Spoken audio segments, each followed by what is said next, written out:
To ITV news. ముందుగా headlines చూద్దాం. CM Revanth పై హరీష్ రావు తీవ్ర విమర్శలు. పాలన చేతకాక బూతులకే దిగజారిన సీఎం రేవంత్ అని వెల్లడి. అనాథ పిల్లల ఆకలి కనిపించని సీఎం మాటలకే హీరో అని వ్యాఖ్య. హోదా మరిచిన భాషే కాంగ్రెస్ పాలన అసలు ముఖమన్న హరీష్. మాటలు కాదు పనులే పాలన అని హరీష్ రావు ఫైర్. తంతే బూరల బుట్టలో పడ్డట్లు రేవంత్ సీఎం అయిందన్న జగదీష్ రెడ్డి. గల్లీ స్థాయి లీడర్నని నిరూపించుకున్నాడని మండిపాటు. కేసీఆర్ స్థాయి కాదని గుర్తించుకోవాలంటూ వార్నింగ్. ఇతరుల చావు కోరుకోవడం అనేది రండగాళ్లు చేసే పనంటూ ఘాటు వ్యాఖ్యలు. హరీష్ వ్యాఖ్యలపై చామల కిరణ్ కౌంటర్. తిట్ల రాజకీయాలు మొదలుపెట్టింది కేసీఆర్ అన్న చామల. వ్యక్తిగత దాడులు చేస్తే కౌంటర్ తప్పదని హెచ్చరిక. అవినీతిపై అసెంబ్లీలో చర్చకు రండి అని సవాల్. మాటలు కాదు పనితీరే ప్రజల తీర్పు అంటున్న ఎంపీ. విశాఖ రైల్వే స్టేషన్ కొత్త డిజైన్. విశాఖ స్టేషన్ కు వరల్డ్ క్లాస్ రూపకల్పన. G+11 డిజైన్ తో భవిష్యత్ రద్దీకి సిద్ధం. 14 ప్లాట్ఫామ్లు, 16 లైన్లతో మల్టీ మోడల్ హబ్. నగర గర్వంగా మారనున్న Visakha railway station. CM Revanth Reddy విద్యాశాఖ మంత్రిగా, ముఖ్యమంత్రిగా బాధ్యతలు నిర్వహిస్తూనే భాషా నియంత్రణ కోల్పోతున్నారని మాజీ మంత్రి హరీష్ రావు తీవ్ర విమర్శలు చేశారు. ప్రజాస్వామ్యంలో హోదాకు తగిన మాటలు ఉండాలన్నారు. ముఖ్యంగా అర్బన్ రెసిడెన్షియల్ పాఠశాలలో చదువుతున్న అనాథ పిల్లలకు కనీసంగా కడుపు నిండా భోజనం అందించలేని ప్రభుత్వం బూతుల రాజకీయాలకు దిగడం సిగ్గుచేటన్నారు. విద్యా వ్యవస్థపై దృష్టి పెట్టాల్సిన ముఖ్యమంత్రి వ్యక్తిగత విమర్శలకే పరిమితం అవుతున్నారని ఆరోపించారు. ప్రభుత్వానికి చిత్తశుద్ది ఉంటే ముందు పాఠశాలలో మౌలిక వసతులు మెరుగుపరచాలని సూచించారు. మాటలతో కాదు పనులతో పాలన చేయాలని హరీష్ రావు హితవు పలికారు. ప్రజలు అన్ని గమనిస్తున్నారని, సరైన సమయంలో తగిన తీర్పు ఇస్తారని అన్నారు. మాటలు పెద్ద పెద్దగా మాట్లాడతావు కదా, నేను చెట్టుకు కట్టేసి లాగులో తొండలు జొరగొడితే అప్పుడు అర్థమవుతుంది నీకు. ఈ అనాథ పిల్లలకు కూడా అన్నం పెట్టని రేవంత్ రెడ్డిని కొరడా దెబ్బలు కొట్టినా తక్కువే, చెట్టుకు కట్టేసి లాగులో తొండలు జొరగొట్టినా తక్కువే. నీకే మాట్లాడొస్తుందా? మాకు మాట్లాడరాదా? అజాత శత్రువు అనే పదానికి నిలువెత్తు నిదర్శనం మాజీ ప్రధాని అటల్ బిహారీ వాజ్పేయి అని మంత్రి కందుల దుర్గేష్ కొనియాడారు. అమరావతిలో ఏర్పాటు చేసిన వాజ్పేయి విగ్రహం సుపరిపాలనకు స్ఫూర్తిగా నిలుస్తుందని అన్నారు. రాజకీయాల్లో విభేదాలు ఉన్నప్పటికీ వ్యక్తిగత ద్వేషాలకు తావివ్వని గొప్ప నాయకుడు వాజ్పేయి అని గుర్తు చేశారు. దేశ సమగ్రత, ప్రజాస్వామ్య విలువలు ఆయన పాలనలో బలపడ్డాయని చెప్పారు. ప్రత్యర్థులు కూడా గౌరవించిన అరుదైన నేతగా వాజ్పేయి చరిత్రలో నిలిచారని పేర్కొన్నారు. నేటి తరం నాయకులు ఆయన జీవితం నుంచి నేర్చుకోవాల్సిన అంశాలు ఎన్నో ఉన్నాయని అన్నారు. ఈ దేశంలో ఇవాళ అనేక అభివృద్ధి కార్యక్రమాలకి ఆయన వేసినటువంటి నాంది, ఇవన్నీ కూడా ఈ దేశాన్ని ముందుకు తీసుకెళ్ళడానికి ఎంతగానో ఉపయోగపడుతున్నాయనేటువంటి మాటని మనం చేసుకోవాలి. ప్రపంచానికి ఒక దిక్సూచిగా నిలబడినటువంటి వ్యక్తి, విదేశాంగ శాఖ మంత్రిగా భారతదేశం యొక్క గొప్పదనాన్ని.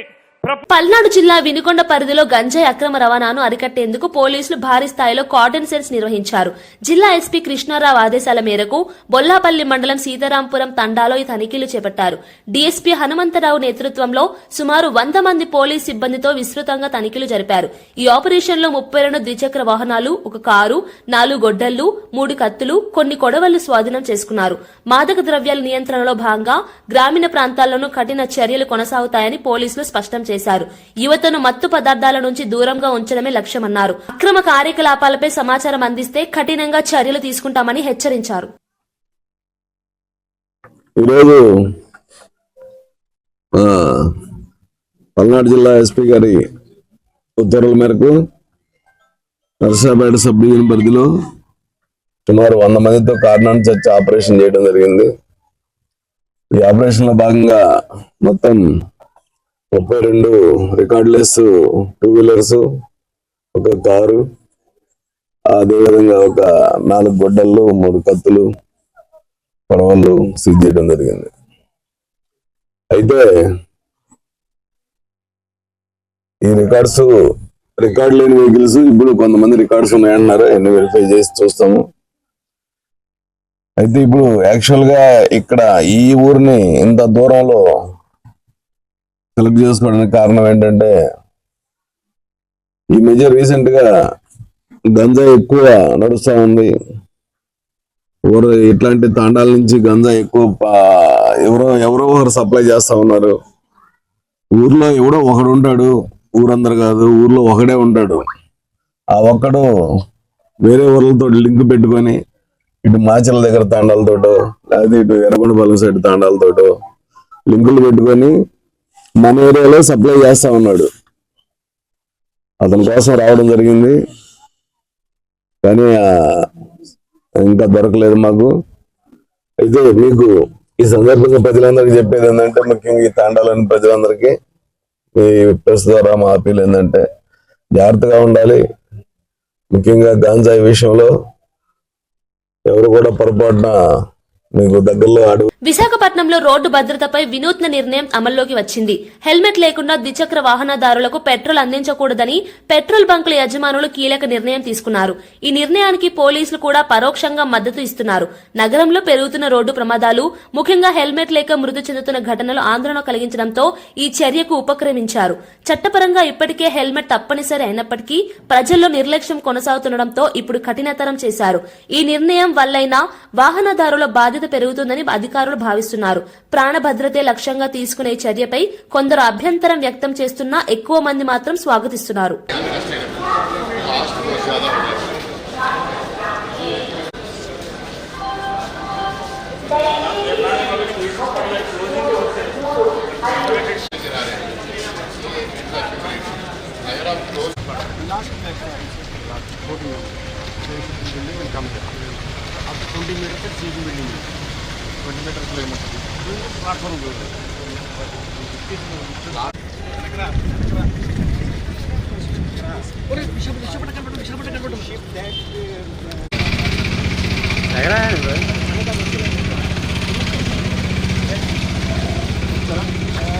Sir, it is quite far off. That drain work is quite far off.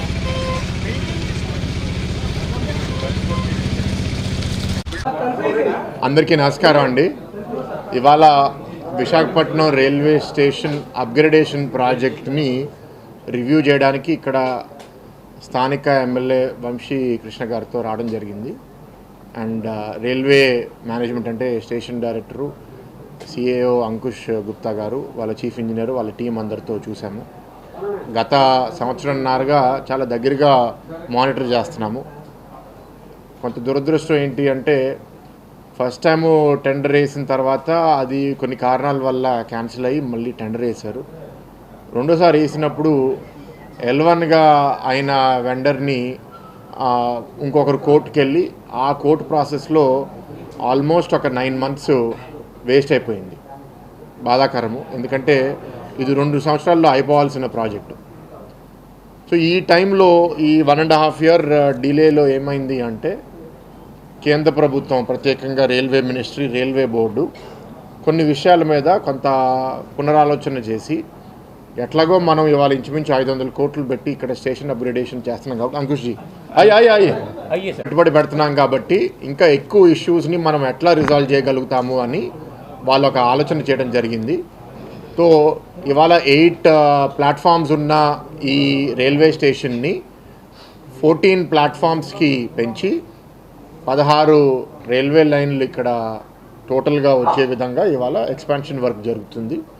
And దీనికి ఫేజింగ్ ఏంటి అంటే, వెస్ట్ సైడు చిన్న స్టేషన్ బిల్డింగ్ ఉంది, ఇప్పుడు దాన్ని తీసేసి 14 ప్లాట్ఫామ్స్ కట్టిన తర్వాత ఒక మేజర్ వెస్ట్ స్టేషన్ బిల్డింగ్, అంటే ఇప్పుడున్న స్టేషన్ బిల్డింగ్ కన్నా పెద్ద బిల్డింగు వెస్ట్ సైడ్ వాళ్ళు కడుతున్నారు. ఇంచుమించు ఒక 350 కార్లు, 1500 బైకులకి పార్కింగ్ కడుతున్నారు. అక్కడ డ్రైన్ కూడా మార్చి, దాని దారి మార్చి వాళ్ళ service facilities, STP, water treatment కోసం జాగా కూడా వాళ్ళు అక్కడ రెడీ చేస్తున్నారు. అండ్ ఆ ఫేజ్లో అక్కడ స్టేషన్ బిల్డింగ్ పూర్తయిపోయిన తర్వాత మాజీ మంత్రి జగదీష్ రెడ్డి సీఎం రేవంత్ రెడ్డి వ్యాఖ్యలపై ఘాటైన భాషలో స్పందించారు. బూతుల రాజకీయాలకు దిగే స్థాయికి సీఎం దిగజారని విమర్శించారు. గ్రామ సర్పంచ్లే సీఎం మాటల తీరును తప్పుబట్టారని, ప్రజల్లో ఆగ్రహం పెరుగుతోందని పేర్కొన్నారు. 2 ఏళ్లుగా కేసీఆర్ ఒక్క మాట కూడా మాట్లాడలేదని, అయినా రేవంత్ ఎందుకు భయపడుతున్నారో చెప్పాలని ప్రశ్నించారు. కేసీఆర్ ప్రజల్లోకి రావడం ప్రకటిస్తే వణుగు ఎందుకని వ్యాఖ్యానించారు. ప్రజా సమస్యలపై మాట్లాడకుండా వ్యక్తిగత దూషణలకే పరిమితమవడం ప్రజాస్వామ్యానికి హానికరమన్నారు. ప్రభుత్వ వైఫల్యాల నుంచి దృష్టి మళ్లించేందుకే ఇలాంటి వ్యాఖ్యలు చేస్తున్నారని ఆరోపించారు. తప్పకుండా తోలు వలుస్తాం ప్రభుత్వాన్ని.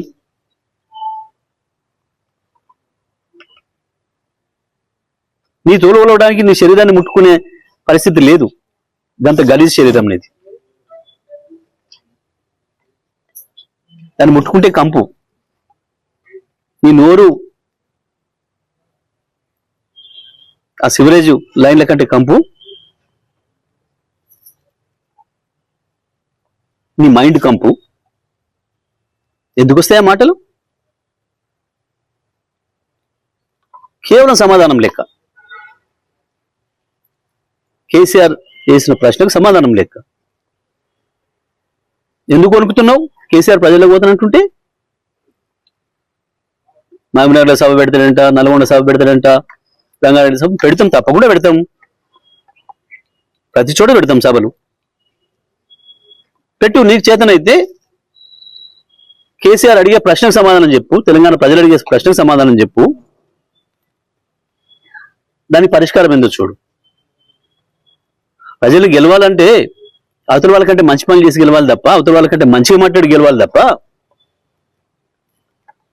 నీ బూతులకు నీ ఎదురుగా ఉన్న సర్పంచ్లే తిట్టుకుంటూ పోయినారు.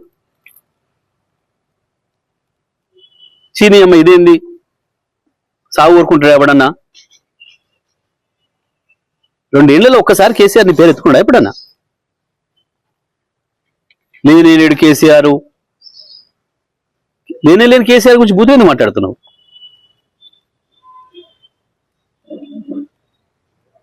నువ్వు, నీ పోలీసులు, నీ గూండాలు, నీ అధికారులు అందరు కలిసి ఎన్నికలకు వస్తే కూడా హరీష్ రావు వ్యాఖ్యలపై భువనగిరి ఎంపీ చామల కిరణ్ కుమార్ రెడ్డి ఘాటుగా స్పందించారు.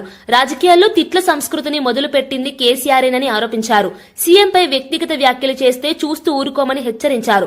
కేసీఆర్ పద్ధతిగా మాట్లాడితే సీఎం కూడా పద్ధతిగా స్పందిస్తారని, బూతులు మాట్లాడితే అంతకంటే ఘాటుగా సమాధానమిస్తారని వ్యాఖ్యానించారు.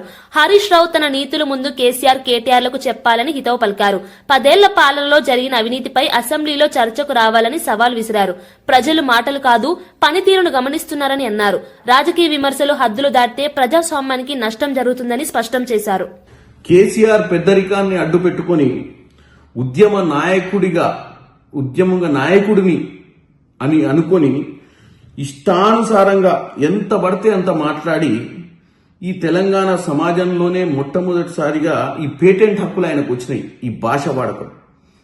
ఎందుకంటే ఉద్యమం సమయంలో ఏది మాట్లాడినా చెల్తది, ప్రజల కోసము నీళ్లు నిధులు నియామకాల కోసం మాట్లాడతా అని చెప్పి ఇష్టానుసారంగా ఈ రాష్ట్రంలో గతంలో ఉన్నటువంటి రాజకీయ నాయకులకు భిన్నంగా ఈ తిట్ల పురాణం మొదలుపెట్టిందే మీ మామ కేసీఆర్.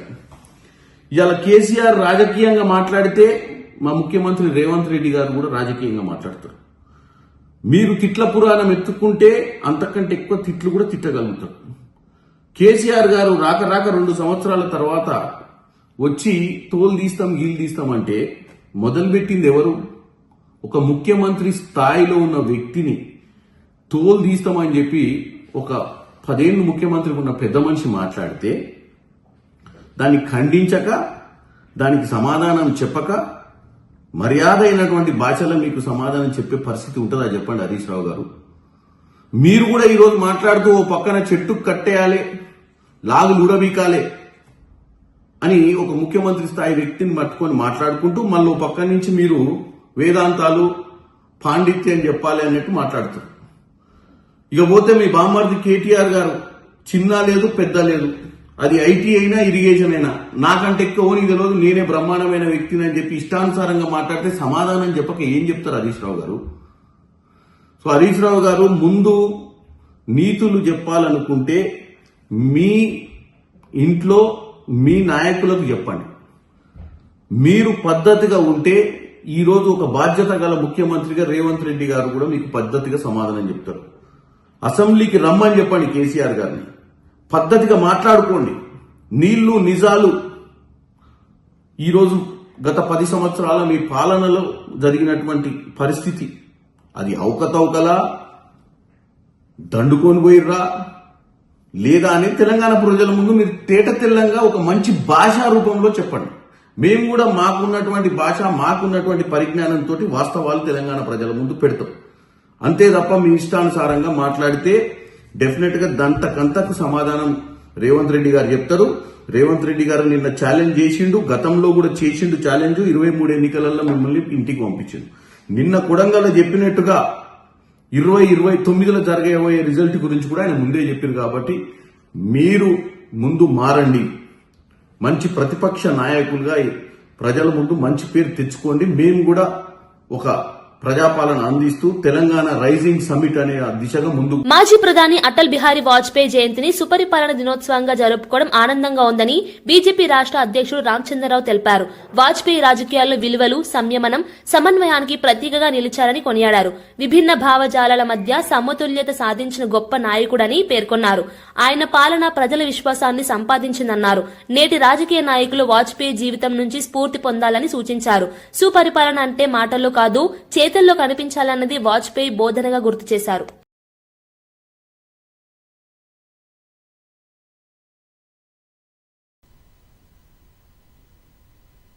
ఒక మంచి పరిపాలనా దినంగా అందరం జరుపుకుంటున్నాం. ఈ యొక్క పరిపాలనా దినం సందర్భంగా అటల్ బిహారీ వాజ్పేయి గారు ఆనాడు ఈ దేశంలో తీసుకొచ్చిన మార్పులు మనందరం కూడా స్మరించాల్సిన అవసరం ఉన్నది. మొబైల్ ఫోన్స్ దగ్గర నుంచి ఇంటికి గ్యాస్ వచ్చేదాకా, అందులో గ్రామీణ ప్రాంతంలో రోడ్లు అయితే ఏంది, నేషనల్ హైవేస్ అయితే ఏంది, ఇవన్నీ కూడా అటల్ బిహారీ వాజ్పేయి గారి యొక్క ప్రభుత్వంలో జరిగినటువంటి అభివృద్ధి కార్యక్రమాలు. తెలంగాణ రాజకీయాల్లో విలువలు, భాషలకు ఒక హద్దుబత్తు లేకుండా అయిపోయింది. ఒకేపు పార్టీ ఫిరాయింపుదారులు విలువల్ని తగ్గిస్తూ ఉంటే రాజకీయాల్లో, మరోవైపు రాజకీయ నాయకులు, ముఖ్యమంత్రితో సహా, అపోజిషన్ లీడర్తో సహా వారు వాడే భాష ఏదైతే ఉందో ఇది తెలంగాణ ప్రజల్ని అవమానపరిచేటటువంటి ఒక విషయాన్ని మనం గుర్తుంచుకోవాలి. మాజీ ప్రధాని అటల్ బిహారీ వాజ్పేయి దేశానికి సుపరిపాలన అందించిన ఆదర్శ నాయకుడని ఎంపీ పురంధేశ్వరి అన్నారు. రాజమహేంద్రవరంలోని గోరక్షణపేట జంక్షన్ వద్ద ఏర్పాటు చేసిన వాజ్పేయి విగ్రహానికి పూలమాలలు వేసి నివాళులర్పించారు.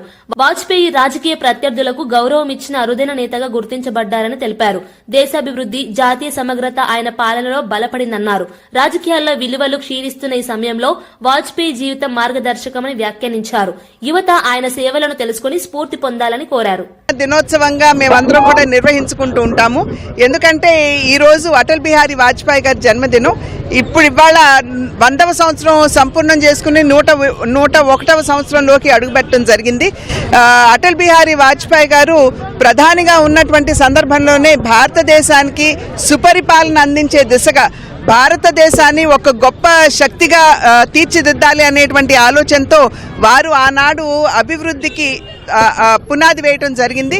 బంగారు చతుర్భుజం దగ్గర నుండి గ్రామీణ సడక్ యోజన అంటే గ్రామాలని అనుసంధిస్తూ దాని యొక్క ప్రాధాన్యత ఏమిటంటే గ్రామాల్లో ఉన్నటువంటి రైతు తను పండించుకున్నటువంటి ఉత్పత్తిని మార్కెట్లకు తీసుకెళ్లవచ్చు అనేటువంటి భావనతోటి గ్రామీణ సడక్ యోజనకి వారు రూపకల్పన చేశారు.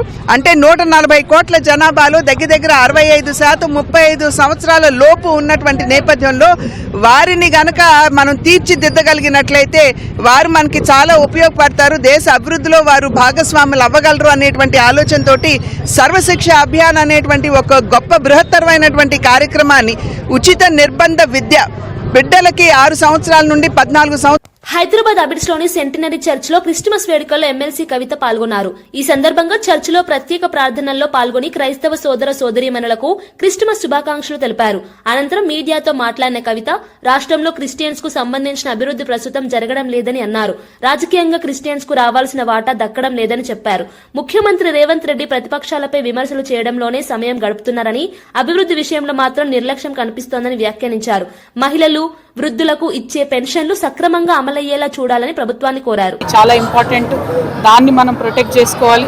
దాంతోపాటు పొలిటికల్ ఏదైతే యాక్టివిజం ఉండాలో అదేవిధంగా పొలిటికల్ పొజిషన్స్లో ఏదైతే మనకు వాటా రావాలో క్రిస్టియన్స్కి రావడం లేదు సరిగా, అది కూడా రావాలని చెప్పి నేను కోరుకుంటా ఉన్నాను. Thank you. జై Telangana. Ma'am, just a small question. Yesterday, CM Revanth Reddy made some unsavory remarks. He threatened to skin your brother alive, and he also said that God punished KCR with a hip injury after he took oath as a CM. How do you see this political discourse? See, first of all, Revanth Reddy garu always tries to divert the topic from his failures. So the entire Telangana state ippudunnatuvanti politics etla ante diversion and corruption. So నిన్నటి రేవంత్ రెడ్డి గారి speech అంతా కూడా ప్రతిపక్షాల మీద పడి ఏడవడం తప్పితే మీరు చేస్తాన్న పనులు ఎందుకు చేయలేదన్నది చెప్పడం లేదు. నేను అనేది ఏంటంటే 2,500 రూపాయలు ఆడబిడ్డలకు ఇస్తా అన్నారు. ఫస్ట్ అవి ఇవ్వండి. పెన్షన్ 2,000 ఉన్నాయి, 4,000 చేస్తా అన్నారు. 4,000 చేయండి. 4,000 చేయడం చేత కదా అనుకోండి, 2,500 చేయండి, 3,000 చేయండి, పెంచండి. పని చేయండి. పని చేయకుండా ప్రతిపక్షాల మీద పడి ఏడుస్తే ఏమొస్తుంది? నేను స్వయంగా పాలమూరు జిల్లా అంతా మొన్నటిదాకా తిరిగి వచ్చిన. 6,800 కోట్ల రూపాయలు పాలమూరు ప్రాజెక్టుకి ఇచ్చినా అని చెప్పింది రేవంత్ రెడ్డి గారు. 6,800 కోట్ల రూపాయలు ఇస్తే ఒక్క తట్టెడు మట్టి కూడా ఎత్తుతలేరు. పాలమూరులో ఉన్న అన్ని రిజర్వాయర్లు తిరిగేసి వచ్చినా, నేను అథారిటీగా చెప్తున్నా, ఎక్కడ ఒక తట్టెడు మట్టి కూడా ఎత్తుకొస్తలేరు. ఇంకెందుకోసం ఆయన ఏం చేస్తున్నట్టు? ప్రతిపక్షాల మీద పడి సేమ్ అవే తిట్లు, నేను రిపీట్ కూడా చేయదలుచుకోలే. ఆ తిట్లు ప్రజలు కూడా హర్షించడం లేదు. ఆ భాష కరెక్ట్ కాదు. అట్ ద సేమ్ టైం ప్రతిపక్షాలు అంటే ఏమొస్తుంది? పని చేయడానికి ప్రజలు మీకు అధికారం ఇచ్చారు, మీరు పని చేయండి. అవి వదిలిపెట్టి ఊరికే ప్రతిపక్షాల మీద పడి ఏడిస్తే వచ్చేదేం లేదు. Congress government has failed Telangana. He should try to work for the people, not only play politics all the time. Thank you so much. PPP విధానం ద్వారా సంపద సృష్టిస్తుంటే అవగాహన లేని నాయకులు అడ్డుకోవాలని చూస్తున్నారని ముఖ్యమంత్రి చంద్రబాబు నాయుడు ఆగ్రహం వ్యక్తం చేశారు. ప్రభుత్వంతో కలిసి పనిచేయడానికి ముందుకు వచ్చే పెట్టుబడిదారులను బెదిరించడం అత్యంత దుర్మార్గమని మండిపడ్డారు. రాష్ట్ర అభివృద్ధికి కీలకమైన పబ్లిక్ ప్రైవేట్ పార్ట్నర్షిప్ విధానాన్ని అడ్డుకునే ప్రయత్నాలు ప్రజా ప్రయోజనాలకు విరుద్దమని స్పష్టం చేశారు. ఎవరెన్ని అడ్డంకులు సృష్టించినా పీపీపీ విధానంలో వెనక్కి తగ్గేది లేదని తేల్చి చెప్పారు. పెట్టుబడులు వస్తేనే ఉద్యోగాలు, మౌలిక సదుపాయాలు, ఆర్థిక వృద్ధి సాధ్యమవుతాయని తెలిపారు. రాజకీయ లబ్ధి కోసం అభివృద్ధిని అడ్డుకోవడం బాధ్యతారహిత్యమన్నారు. రాష్ట్ర భవిష్యత్తు కోసం ధైర్యంగా నిర్ణయాలు తీసుకుంటామని, అభివృద్ధి పథంలో ముందుకెళ్తామని సీఎం చంద్రబాబు స్పష్టం చేశారు. గవర్నమెంట్ ఆఫ్ ఇండియా చాలా స్పష్టంగా ఉన్నారు. ప్రపంచమంతా కూడా చాలా స్పష్టంగా ముందుకు పోయారు. మెరుగైన సేవలు అందించాలంటే, సంపద సృష్టించాలంటే, ఉద్యోగాలు కల్పించాలంటే పీపీపీ మోడలే కరెక్ట్ అని ఇంతవరకు మనం 30 ఏళ్లుగా చూశాం. ఇప్పుడు ఇంప్రూవ్ మోడల్ వచ్చి పీపీపీ వైబిలిటీ గ్యాప్ ఫండింగ్ కూడా. ఈరోజు ఒక రోడ్డు వేశాం.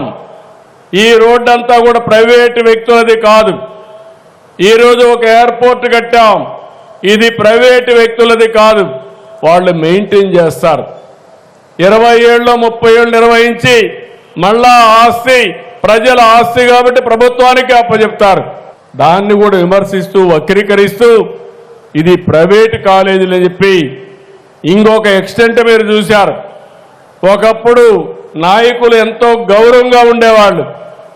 మళ్ళా నేను అధికారానికి వస్తే మీరు కాలేజీలు పెడితే నేను జైల్లో పెడతాననే పరిస్థితికి వచ్చారంటే, అంటే అభివృద్ధి చేసే వాళ్ళని జైల్లో పెట్టే వాళ్ళని ప్రజలు ఏ విధంగా ఆలోచించుకోవాల్సిన అవసరం ఉంది. ఈరోజు మనందరం కూడా వాజ్పేయి గారి 100వ జయంతి జరుపుకుంటున్నాం.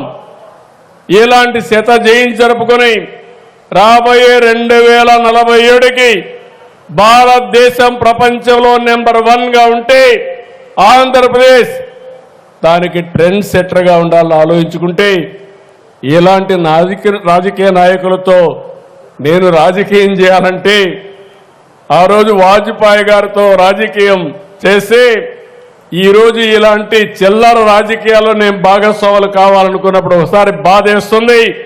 కానీ ఓసారి ఆలోచిస్తున్నాం, ప్రజల కోసం అనునిత్యం పనిచేస్తాం, మీకు మెచ్చే పరిపాలన ఇస్తాం, మీ జీవితాలకు వెలుగునిచ్చే విధానాలు తీసుకొస్తాం.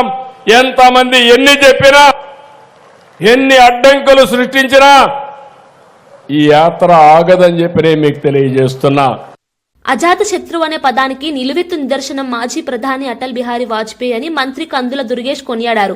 అమరావతిలో ఏర్పాటు చేసిన వాజ్పేయి విగ్రహం సుపరిపాలనకు స్ఫూర్తిగా నిలుస్తుందని అన్నారు. రాజకీయాల్లో విభేదాలున్నప్పటికీ వ్యక్తిగత ద్వేషాలకు తావివ్వని గొప్ప నాయకుడు వాజ్పేయి అని గుర్తు చేశారు. దేశ సమగ్రత, ప్రజాస్వామ్య విలువలు ఆయన పాలనలో బలపడ్డాలని మాత్రమేనటువంటి మాటని ఈ సందర్భంగా మనం గుర్తు చేసుకోవాలి. ఈ దేశంలో ఇవాళ అనేక అభివృద్ధి కార్యక్రమాలకి ఆయన వేసినటువంటి నాంది, ఇవన్నీ కూడా ఈ దేశాన్ని ముందుకు తీసుకెళ్ళడానికి ఎంతగానో ఉపయోగపడుతున్నాయనేటువంటి మాటని మనం మనవి చేసుకోవాలి. ప్రపంచానికి ఒక దిక్సూచిగా నిలబడినటువంటి వ్యక్తి, విదేశాంగ శాఖ మంత్రిగా భారతదేశం యొక్క గొప్పదనాన్ని ఈ నెల 30 నుంచి 10 రోజుల పాటు జరగనున్న ఉత్తర ద్వార దర్శనాల ఏర్పాట్లు సంతృప్తికరంగా ఉన్నాయని టీటీడీ చైర్మన్ బిఆర్ నాయుడు తెలిపారు. తిరుమలలో వైకుంఠ ద్వార దర్శనాల ఏర్పాట్లను స్వయంగా పరిశీలించిన ఆయన భక్తులకు ఎలాంటి అసౌకర్యం కలగకుండా అన్ని చర్యలు తీసుకున్నామని చెప్పారు. భద్రత, క్యూల నిర్వహణ, తాగునీరు, శానిటేషన్, వైద్య సేవలపై ప్రత్యేక దృష్టి పెట్టినట్లు వివరించారు. భక్తుల రద్దీని దృష్టిలో ఉంచుకుని పోలీస్ శాఖతో సమన్వయం చేస్తూ పటిష్ట భద్రతా ఏర్పాట్లు చేస్తున్నామని తెలిపారు. గత అనుభవాలను పరిగణలోకి తీసుకుని మెరుగైన ప్రణాళిక రూపొందించినట్లు చెప్పారు. అనుగుణంగానే ఈ పోర్టు ఏర్పాట్లన్నీ కూడా క్షుణ్ణంగా పరిశీలించాను. 100% సంతృప్తిగా ఉంది. రోజుకు 4 లక్షలు చిన్న లడ్డూలు, ఒక 7-8 పెద్ద లడ్డూలు విక్రయిస్తున్నారు. వైకుంఠ ఏకాదశికి ఆఫీసర్లు ఎవరైతే ఉన్నారో వాళ్ళందరూ కూడా రాత్రింబవళ్ళు శ్రమించి దానికి కావాల్సినటువంటి ఏర్పాట్లన్నీ బ్రహ్మాండంగా జరుగుతున్నాయి. ఈ సందర్భంగా చాలామంది భక్తులను కూడా నేను కలవటం జరిగింది. వాళ్ళందరూ కూడా 100% సంతృప్తి వ్యక్తం చేశారు. రాబోయే రోజుల్లో ఎక్కువ లడ్డూలు తయారు చేసేదానికి తగిన చర్యలు తీసుకుంటున్నామని చెప్పి యావత్ భక్తులందరికీ కూడా విజ్ఞప్తి చేస్తున్నాం. వార్తలు ముగించే ముందు ముఖ్యాంశాలు మరోసారి. సీఎం రేవంత్ పై హరీష్ రావు తీవ్ర విమర్శలు. పాలన చేతకాక బూతులకే దిగజారిన సీఎం రేవంత్ అని వెల్లడి. అనాథ పిల్లల ఆకలి కనిపించని సీఎం మాటలకే హీరో అని వ్యాఖ్య. హోదా మరిచిన భాషే కాంగ్రెస్ పాలన అసలు ముఖమన్న హరీష్. మాటలు కాదు పనులే పాలన అని హరీష్ రావు ఫైర్. తంతే బూరల బుట్టలో పడ్డట్లు రేవంత్ సీఎం అయిందన్న జగదీష్ రెడ్డి. గల్లీ స్థాయి లీడర్నని నిరూపించుకున్నాడని మండిపాటు. కేసీఆర్ స్థాయి కాదని గుర్తించుకోవాలంటూ వార్నింగ్. ఇతరుల చావు కోరుకోవడం అనేది రండగాళ్లు చేసే పనంటూ ఘాటు వ్యాఖ్యలు.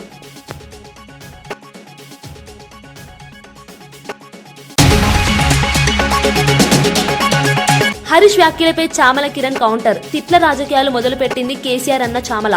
వ్యక్తిగత దాడులు చేస్తే కౌంటర్ తప్పదని హెచ్చరిక. అవినీతిపై అసెంబ్లీలో చర్చకు రండి అని సవాల్. మాటలు కాదు పనితీరే ప్రజల తీర్పు అంటున్న ఎంపీ.